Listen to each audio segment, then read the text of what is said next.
ఆ ప్రజాస్వామిక దేవాలయంలో న్యాయం, ధర్మం, రాజ్యాంగ నిబద్ధత ఉట్టిపడే విధంగా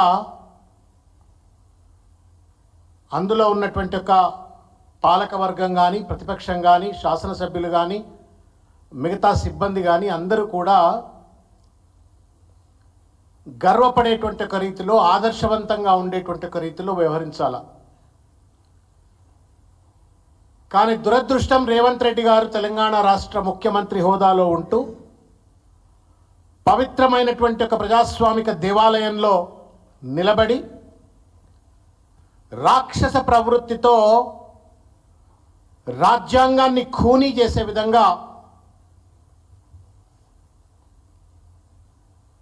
మూర్ఖ నిర్బంధానికి ప్రతీకగా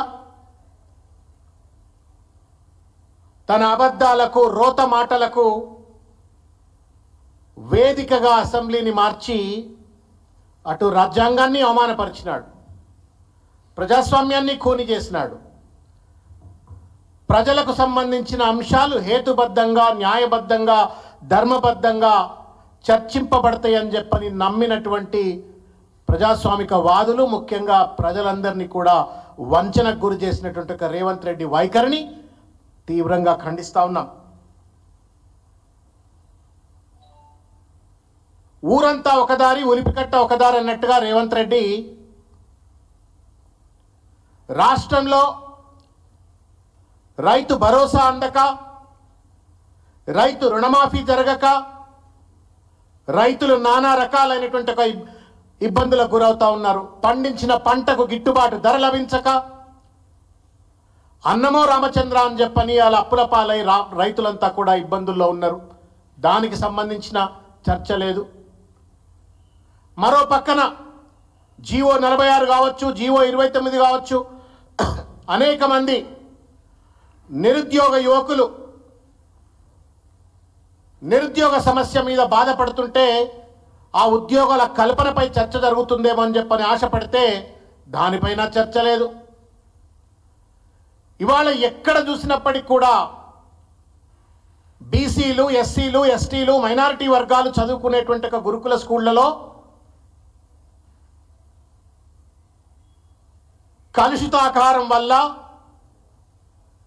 అస్వస్థులైపోయి ఆసుపత్రుల పాలై చనిపోతున్నటువంటి ఒక, ఆత్మహత్యల పాలవుతున్నటువంటి ఒక గురుకుల విద్యార్థుల సమస్య పట్ల చర్చ లేదు.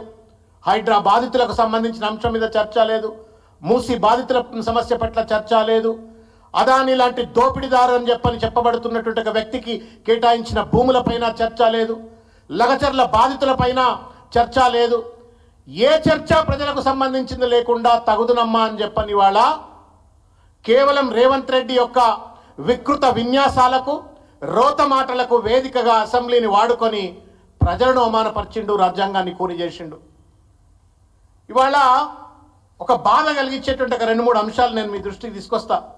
ఎందుకంటే మొత్తం అసెంబ్లీ అంతా కూడా ఒక దుర్యోధన సభలపై నడిపించినాడు రేవంత్ రెడ్డి.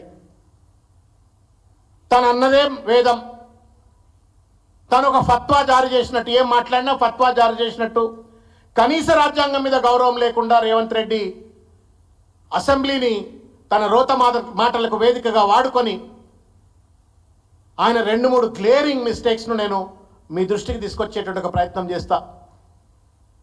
మిత్రులారా, అది ఒకటి ముఖ్యమైనటువంటి ఒక అంశం. దాంట్లో చాలా అంశాలు ఉన్నాయి. లగచర్ల అంశం ఉంది, తర్వాత అవన్నీ కూడా మాట్లాడతాను. అయితే ఇప్పుడే హైదరాబాద్ కమిషనర్ సివి ఆనంద్ గారు కూడా మాట్లాడినారు ఈ అంశం మీద, కాబట్టి నేను కొనసాగింపుగా ఈ అంశాన్ని నేను మాట్లాడుతూ ఉన్నాను. తెలంగాణలో ఏమైనా అంబేద్కర్ రాజ్యాంగానికి ఏమైనా చరమగీతం పాడిండా Revanth Reddy? Is Revanth Reddy not governed by Indian constitution? Is Telangana police not governed by Ambedkar's constitution? Revanth ఏమైనా ప్రత్యేక రాజ్యాంగాన్ని వాళ్ళ తెలంగాణలో అమలు చేస్తూ ఉన్నారా? ఏ రాజ్యాంగ ప్రాతిపదిక మీద కోర్టులో ఉన్నటువంటి ఒక అంశాలను అసెంబ్లీ వేదికగా చర్చ చేస్తారో దయచేసి సమాధానం చెప్పండి. నోవేర్ ఇన్ ద కంట్రీ భారతదేశంలో స్వాతంత్రం వచ్చిన తర్వాత ఏ రాష్ట్ర సభలో కానీ లోక్సభలో కానీ కోర్టులో, అది కూడా ఉన్నతమైనటువంటి న్యాయస్థానాల్లో కేసు కొనసాగుతున్నటువంటి ఒక ధర్మిలా వాటిని చర్చ చేయొద్దు అని చెప్పని స్పష్టంగా రూల్స్ ఉన్నటువంటి చట్టం ఉన్నటువంటి ఒక నేపథ్యంలో ఎక్కడ కూడా చర్చలు చేయరు.